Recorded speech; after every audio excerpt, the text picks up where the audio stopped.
एक राजा थे, तो उनकी पत्नी जो थी, रानी के गर्भ में जो भी संतान आती थी वो जन्म लेते समय या जन्म से पहले गर्भ में ही समाप्त हो जाती थी। तो इस बात से राजा भी बड़े दुखी थे और महारानी का तो फिर कोई कहना ही नहीं, वो भी दुखी थी।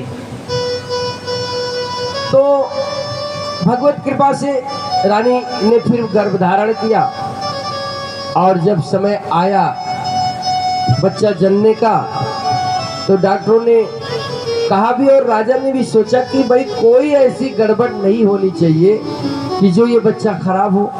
तो राजा ने क्या किया, महारानी को हॉस्पिटल में हॉस्पिटलाइज करा दिया डॉक्टरों की देखरेख में कि रानी को कोई तकलीफ नहीं होनी चाहिए, कोई दिक्कत नहीं होनी चाहिए, ताकि ये बच्चा सुरक्षित मुझे मिले। भाई आने वाले कल में ये राज सिंहासन राजपाट कौन देखेगा। ठीक है साहब, अब है सो जो राम रच राखा। रानी हॉस्पिटलाइज थी, उसके बाद भी रानी ने जिस संतान को जन्म दिया वो मरी हुई। प्रभु की कृपा, प्रभु की इच्छा कहीं पे जानी नहीं जा सकती। रानी बेहोश थी और बच्चा मरा हुआ पैदा हुआ। राजा को खबर गई कि महाराज अब की बार भी सफलता नहीं मिली। राजा ने कहा एक काम करो डॉक्टरों से, रानी को होश में मत आने दो, क्योंकि अगर अब की बार उसे पता लग गया तो वो आत्मग्लानि से मर जाएगी, मोह से माया से मर जाएगी। अभी उसे होश में मत आने दो, मैं कोई इंतजाम करता हूँ। देखो भगवान की कृपा क्या होना है, इसलिए इतने सारे काम हो रहे। राजा ने अपने मंत्रियों को बुलाया और बुला करके बोला जाओ, हमारा इतना बड़ा राज्य है, जिस किसी माई बहन ने नया बच्चा अभी तुरंत जना हो, काई का हो, किसी जाति का हो, कहीं का हो, झुग्गी में मिले, झोपड़ी में मिले, महल में मिले, मुंह मांगी कीमत दूंगा, आधा राजपाट दे दूंगा, कल को तो वैसे ही राजा बन जाएगा। जाओ ढूंढो और मांग करके लाओ। और डॉक्टरों को बोला तब तक रानी को होश में मत आने दो। ठीक है साहब, निकल गई चारों तरफ दिशाओं में फौज। शाम के समय की बात थी, सारी दिशा में सब घूम रहे, अब नहीं बात बनी कहीं। तो मंत्री जो था राजा का, वो एक अलग दिशा में अकेले एक झुग्गी की तरफ गया कि इधर देखता हूँ झुग्गियों में।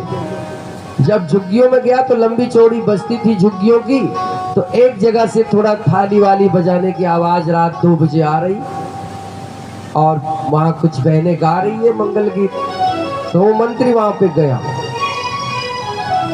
बोला कि यहाँ पे क्या हो रहा है। मैं राजा का आदमी हूँ, मैं मंत्री हूँ। तो सबने हाथ जोड़े, बोले महाराज यहाँ बालक पैदा हुआ है, सो हम लोग आनंद मना रहे हैं।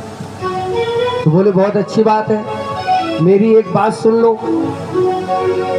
बोले बताओ महाराज। बोले ये बालक दे दो, राजा को चाहिए और तुम्हें मुंह मांगी कीमत मिलेगी, तुम जो मुंह से बोल दोगे वो कीमत तुम्हें मिलेगी और कल को ये बालक राजा ही होगा। उसकी माँ ने सुना, उसने अपने दिमाग को चलाया, उसने कहा मैं इस झुग्गी में इस बालक को क्या दे सकती हूँ, मैं इसे कुछ नहीं दे सकती। किसी तरह खाएगा, किसी तरह जिएगा, किसी तरह पहनेगा, इसका भाग्य शायद इसे बुला रहा है। उसने अपने कलेजे के टुकड़े को त्याग कर दिया, बोला ठीक है आप ले जाओ, उस बच्चे के भविष्य को देखते हुए। कितना बड़ा त्याग था ये। उस माँ ने अपने उस नवजात दुधमय बच्चे को मंत्री जी की गोद में डाल दिया। बोला महाराज क्या लेना क्या देना ये तो मैं बाद में देखूंगी, आप अभी मेरे बच्चे को ले जाओ।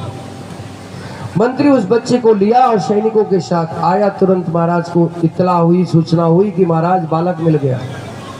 राजा बोले ठीक है हॉस्पिटल पहुंचो। राजा भी हॉस्पिटल पहुंचे, सब लोग पहुंचे हॉस्पिटल। और बालक जो राजा का था, जो मरा हुआ पैदा हुआ था, उसे तो हटा दिया गया और जो नवजात बालक था वो रानी की गोद में डाल दिया गया और डॉक्टरों से बोला गया वह रानी को होश में लाने का प्रयास। बोलो वृंदावन बिहारी लाल की। रानी होश में आई और स्वस्थ बच्चे को जब पाया तो वर्षों की ममत तो फूट पड़ी, रोने लगी, दुलारने लगी। उसे पता नहीं कि मेरा जना हुआ नहीं है, लेकिन ये बात तय हुई थी कोई बताएगा नहीं। रानी को कोई नहीं बताएगा कि ये तुम्हारा बच्चा नहीं है, ये अडॉप्ट है, कहीं से लाया गया, ये कोई नहीं बताएगा, इसे राज रखा जाएगा, ये राजा का आदेश था। अच्छा साहब, रानी बड़ी खुश, अब उसकी खुशी का कोई ठिकाना नहीं। धीरे धीरे बालक राजमहल में पलने लगा, समय आगे निकलने लगा, धीरे धीरे बड़ा होने लगा। समय आने पर युवराज हुआ, और फिर एक समय ऐसा आया कि महाराज ने उस बालक को राजपाट दे दिया और स्वयं महाराज मुक्त हो गए, संन्यास ले लिया। राजा रानी चले गए तीर्थाटन को, अब वो बालक राजा बन गया। अभी प्रसंग पूरा नहीं हुआ, मैं कर्म फल की बात बता रहा हूं। तो मंत्री जो था, जब वो दरबार में आए रोज, तो राजा को प्रणाम नहीं करता था। वो सोचता था कि मैं तो उठा के लाया था झुग्गी से, आज तू राजा हो गया तो मैं क्यों तुझे प्रणाम करूं, मैं तो यहाँ पहले से। और ये बात वो राजा था तो वो समझ रहा है कि ये मुझे प्रणाम नहीं करता। तो एक दिन उसने क्या किया, उस नवजात राजा ने एक लेटर बनवाया उस मंत्री के खिलाफ और बनवा के पकड़ा दिया। उसमें लिखा था कि मंत्री जी, आप राजा को प्रणाम नहीं करते, इसलिए ये राजा का अपमान हुआ, और इस अपमान के कारण आपको इस नौकरी से नहीं, इस राज्य से ही बाहर निकाला जाता है। बोलो वृंदावन बिहारी लाल की। देखो, मंत्री का अहंकार, प्रणाम सलूट किसको होता है? पद को होता है, कुर्सी को होता है, हाँ? कुर्सी को होता है, पद को होता है, नहीं तो कोई छोटा बड़ा नहीं है। छोटा बड़ा तो कोई है ही नहीं, सब में राम का वास है, सब में माधव गोविंद का वास है, कोई छोटा बड़ा नहीं, सब में एक ही ज्योत है। लेकिन एक शिष्टाचार है, कुर्सी को प्रणाम। मंत्री ने जब वो लेटर देखा तो सूख गया। ठीक है, अब तो राजा का आदेश हो गया था, तो अपना बोरिया बिस्तर समेट कर और राज्य से बाहर निकल गया। पैदल पैदल जा रहा नदी के किनारे किनारे, पैर में कांटे भी चुभ रहे, धूप भी लग रही, प्यास भी लग रही। अब मन में सोच रहा है कि मुंह का जरूरत पड़ी थी हाथ उठाने में, सलाम मारने में, इससे अच्छा तो मैं नमस्ते कर लेता, आज ये नौबत नहीं आती। सोच रहा है कि अभी क्या बिगड़ा है, अभी से लौट चलता हूँ, माफी मांग लेता हूँ, क्या पता नौकरी मिल जाए। इस कष्ट से कहाँ जाऊंगा, कहाँ बचूंगा, कैसे खाऊंगा, बहुत सारे प्रश्न खड़े हो गए। अच्छा साहब, तो उसने सोचा कि कुछ लेकर चलो राजा के लिए, कोई गिफ्ट, तो प्रसन्न हो जाएगा। लेकिन ले भी चलो तो क्या ले चलो। फिर उसकी दृष्टि नदी के किनारे किनारे जा रहा था, तो एक बड़ा सुंदर सा फूल उसे दिखा, नदी में बहता हुआ जा रहा था। देखो, भगवान की कृपा कहां से कहां कड़ियां मिल रही है। उसे लगा कि ये इतना सुंदर फूल है, इस सुंदर फूल को मैं ले करके चलता हूँ और इसे राजा को दूंगा तो अवश्य वो मान जाएगा, इतना सुंदर फूल है। नदी में उतर गया और फूल को पकड़ करके लाया। तैरना जानता था, इरादा बदल दिया, नदी में गया और बुद्धि थोड़ी ठिकाने हुई, आत्मा पवित्र हुई, वहीं से वापस लौट आया।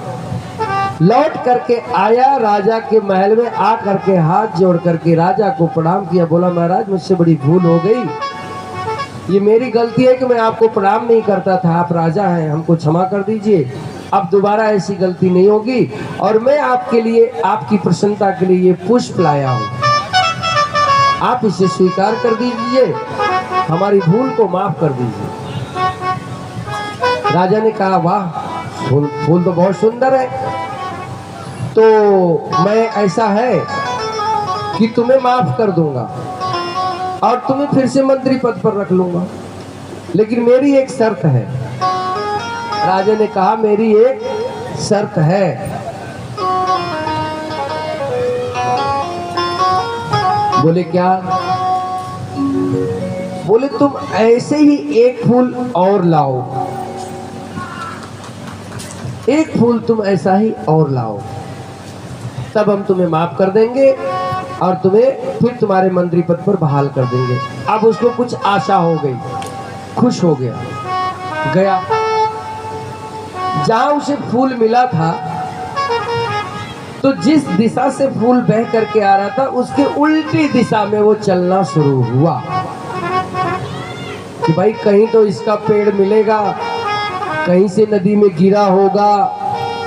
तब तो आया तो नदी के किनारे किनारे उल्टी दिशा में धारा के विपरीत पैदल पैदल पैदल पैदल बढ़ते बढ़ते इतनी यात्रा किया कि जहां से नदी निकल रही थी बिल्कुल पर्वत से उसके उद्गम पर जा करके पहुंचा। वहां देखा तो बड़ा आश्चर्यजनक दृश्य था। आश्चर्यजनक दृश्य ये था कि वहां पर एक गाय माता तपस्या कर रही थी। तपस्या का फल देखिए, वो गाय माता तपस्या कर रही थी भगवान का भजन, और सूख गई थी मैया, गैया माता सूख गई थी। और जो वो जुगाली करती थी, जो उनका करते हैं ना पशु जुगाली, जुगाली करने से फेन बनता है, वो फेन वो नदी की धारा में गिर रहा था और गिरते के साथ भजन के प्रभाव से फूल बन जाता था, वही नदी में बह रहा। तो उसने ये दृश्य को देखा, फिर वहां से एक फूल उठाया और देखा तो उस गाय माता के बगल में एक व्यक्ति जो शरीर छूट गई थी, खाली ठठरी पड़ी हुई, ऐसे ध्यानस्थ अवस्था में, कुछ नहीं था, सिर्फ कंकाल पड़ा हुआ था। फूल लेकर के आया बड़े प्रसन्न मन से कि अब मेरी नौकरी पक्की है। तो ला करके राजा को दिया तो राजा बड़ा प्रसन्न हुआ, बोला हाँ मेहनत तो किया आपने, तुम्हारी नौकरी पक्की, अब तुम्हें कहीं आने जाने की जरूरत नहीं है, लेकिन जो गलती आपने करी इसको दोबारा मत करना। मंत्री ने कहा महाराज नहीं होगी, ठीक है। तो बोला ये फूल मिला कहाँ तुम्हें? राजा ने कहा, बोले महाराज ये नदी के उद्गम पर मिला, जहां से नदी निकल रही थी। बोला क्या देखा वहां पर? बोले एक गाय माता जुगाली कर रही है और उसके भजन के प्रभाव से जो फेन गिर रहा है नदी में फूल बन जाता है, वही लेके आया हूँ। बोला और कुछ देखा? बोला हाँ मैंने एक व्यक्ति को और देखा जो वहां एक ठठरी है। बोले वो ठठरी मैं हूं। अगर तुम सोच रहे हो कि मैं झुग्गी में पैदा हुआ, यहाँ राजा कैसे बन गया, तो ये तुम्हारी भूल है। वो जो ठठरी दिख रही ना आपको वहां गाय के बगल में, वो मैं हूं। मैंने इतनी तपस्या करी भगवान की, मुझे मोक्ष नहीं मिला, मैंने शायद इसी कामना भावना से तपस्या करी थी कि मैं आज यहाँ राजा बन गया। तो इसलिए कभी अपने दिल में दिमाग में ये मत सोचो कि किसको क्या मिला। जिसको जो भी मिला उसकी तपस्या का फल मिला, उसके कर्म का फल मिला। किसी को अनावश्यक कुछ नहीं मिलता। बोलो वृंदावन बिहारी लाल की जय। जय जय श्री राधे श्याम। भजन बेला एक भजन हो जाए।